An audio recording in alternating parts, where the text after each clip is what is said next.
শুভ দুপুর বন্ধুরা, good afternoon. দুপুরের লাঞ্চ মেনু নিয়ে এসেছি। এই দেখো, সামান্য ঢ্যাঁড়স ছিল আর কুমড়ো ছিল, সেটা কালের জিরা দিয়ে ভাজা করেছি। আর কলরাটা ভাজা করেছি, এই দেখো। আর এই কাঁকরোল ভাজা, পাঁচমিশালি একটা সবজি করেছি। আর আমড়া দিয়ে টক ডাল, মুসুরির ডাল। আজ আর মটর ডাল করিনি। চলো নামানো শুরু হোক, তারপরে খাওয়া শুরু হবে। তোমাদের কার কার লাঞ্চ হয়ে গেছে? আমি লাঞ্চ শুরু করছি। চলে এসো, কে কে আমার সাথে লাঞ্চ করবে। সবাই মিলেমিশে একটু লাঞ্চ করে নেব। বাবা, এত দানা! আমি একদম সত্যি দানা পছন্দ করি না। একজন বলছিল যে দানা খুব ভালো, দানা খেতে হয়। আমার এই দানা মানা একদম পছন্দ হয় না।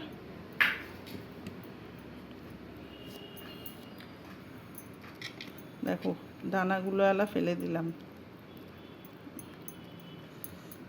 এইবারে এইটা দিয়ে এই যে দানা ফেলে দিচ্ছি, দেখেছো? মানে আমি একদম দানা খেতে পারি না। আমার এক বান্ধবী ছিল, খুব দানা খেতে ভালোবাসে সব কিছুর। আমি কিচ্ছুর দানা খেতে ভালোবাসি না। চলো শুরু করে দিলাম। হ্যাঁ,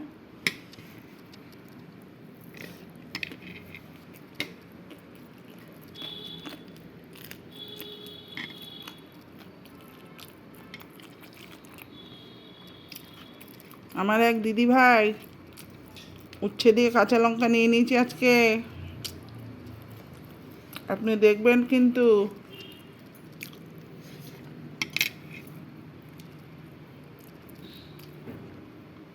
চলো কাঁকরোল দিয়ে শুরু করি।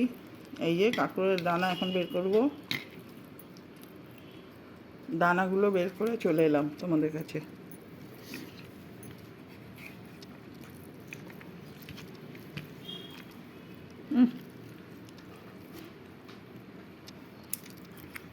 তাও বন্ধুরা একটা একটা থেকে যায়, জানো তো।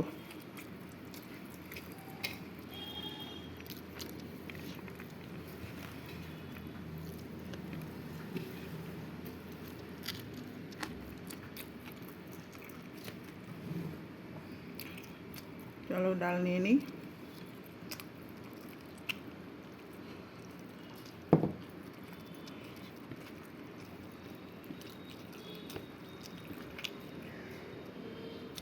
চলো একটু ভাজা দিয়ে খাই।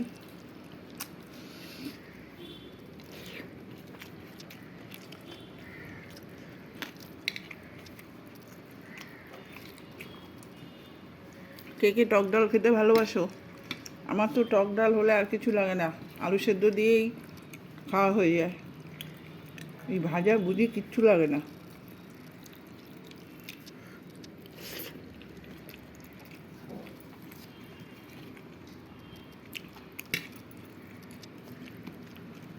ও লঙ্কা নিয়েছি, দেখো ডালের এতগুলো।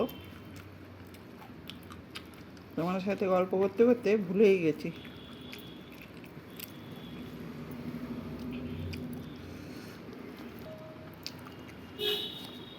ভাজা দিয়ে শেষ, এবার একটু তরকারি নিয়ে নিই, তারপরে তোমাদের সাথে টাটা করে দিই। বলো, একটু তরকারি দিয়ে খাই, খেয়ে